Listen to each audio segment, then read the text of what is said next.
Are you looking for the best running shoes? In this video we will look at some of the 5 best running shoes on the market. Before we get started with our video, we have included links in the description, so make sure you check those out to see which one is in your budget range. Starting at number 1. Saucony Endorphin Speed 4. A genuine do-it-all running shoe that you can lace up for almost any run, the Saucony Endorphin Speed 4 successfully straddles the world of comfort and speed. I've run thousands of miles in various iterations of the Saucony Endorphin Speed, and the latest version is brilliantly accomplished. It feels immediately natural on the foot and delivers a lively, snappy, cushioned ride. It's light and full of energy without any harshness or fussy business. The Endorphin Speed 4 offers just enough protection for your easy cruising miles, that casual 2-mile around the block, but is also built to perform when you kick up through the gears. There's more than enough response for them to handle the fastest intervals, thanks to the combination of responsive midsole foam, rocker, and nylon plate. If you only want to buy one shoe, the Endorphin Speed 4 has got your back for almost any run. Fans of bigger, softer cushioning might want more protection for their easiest runs, but if someone told me I was only allowed to buy one shoe, to do all of my training and racing for a marathon, this would be it. Number 2. Asics Novablast 4. Brands update shoes annually, but newer doesn't always mean better. If you're in the market for a cut-price shoe that still performs, it pays to look for deals on last season's shoes. The arrival of the new Asics Novablast 5, $140, means there are deals to be found on the older Asics Novablast 4, which is a great all-rounder.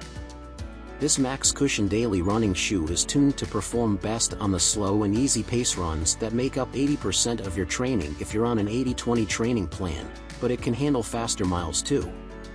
The fit is wide, roomy, and airy with engineered woven uppers that make for great, plush, long-haul comfort.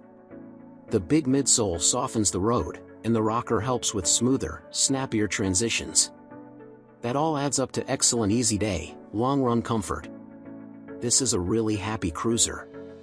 One word of caution: even though the Nova Blast 4 is relatively light by comparison to other max cushion running shoes, I found I often wanted less shoe on my foot.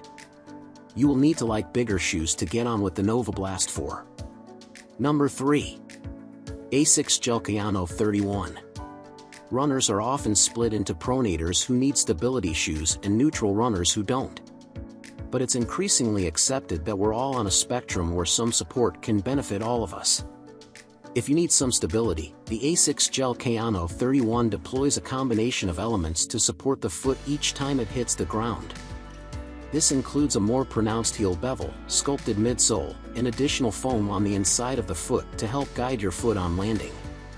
The Kayano 31 shares some DNA with Asics' other cushion comfort shoe, the Gel Nimbus 26, $120, which has saloon car levels of comfort. But they've dropped the size of the firmer midsole foam to give you more control as you run. The result is a cushioned, protective running shoe that provides excellent comfort and support for slower daily miles and easier outings. I found the Kayano 31 to be somewhat heavy and difficult for faster paces, but it's a robust workhorse of a shoe. After 50 miles, mine barely looked touched. It's worth noting here that the Kayano 31 isn't a major overhaul over the Kayano 30, $100, so it's worth hunting deals on the last-gen shoe. Number 4. A6 Metaspeed Sky Paris. Yes, another Asics on this list, but the Metaspeed Sky Paris is brilliant for speed over any distance from 5 kilometers to the marathon. It features a familiar super shoe combination of lightweight uppers, a big springy superfoam midsole, full-length carbon plate and strategic rubber outsole for grip and protection in high-impact areas. They're pricey but feel wonderfully energetic, snappy, and fast. It balances cushioning and stiffness from the plate, and it springs nicely. I love the narrower midsole that makes it much more agile than the bigger high-profile racing shoes, like the Nike Alphafly Next Percent 3, $300, and the Adidas Adios Pro 4, $250. The just right cushioning dampens road impact without completely disconnecting you from it. Be warned though, there's not much stability here, because everything is stripped back and designed for speed. Running in the Metaspeed Sky Paris definitely demands good form. This is not a shoe for beginners. When it comes to fit, there's no surprises, and compared to many carbon race shoes, it is easy to slip on and has secure comfort and excellent grip.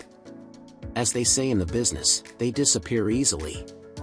During testing, I managed to run both a marathon and 5 km personal record, PR, in the Metaspeed Sky Paris. While I can't guarantee you a PR, this is a super fast and reliable option.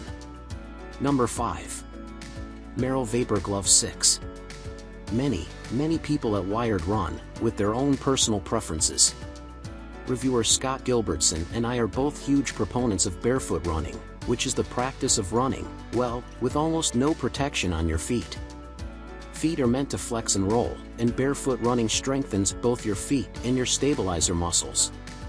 Running in barefoot shoes once or twice a week has helped me personally recover from years of shin splints, tendinitis, and incipient plantar fasciitis. The shoe that both Gilbertson and I recommend for starting barefoot runners is the Merrell Vapor Glove series.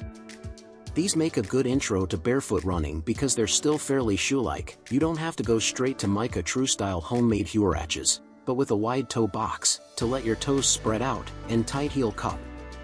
They have zero drop, the heel is the same height as the forefoot, and minimal padding. It's a solid, comfortable shoe that will fit a wide range of feet and stand up to all the abrasion. Gilbertson's only complaint is that even for a barefoot shoe, these wear out pretty quickly, after about 300 miles, or 6 months of use.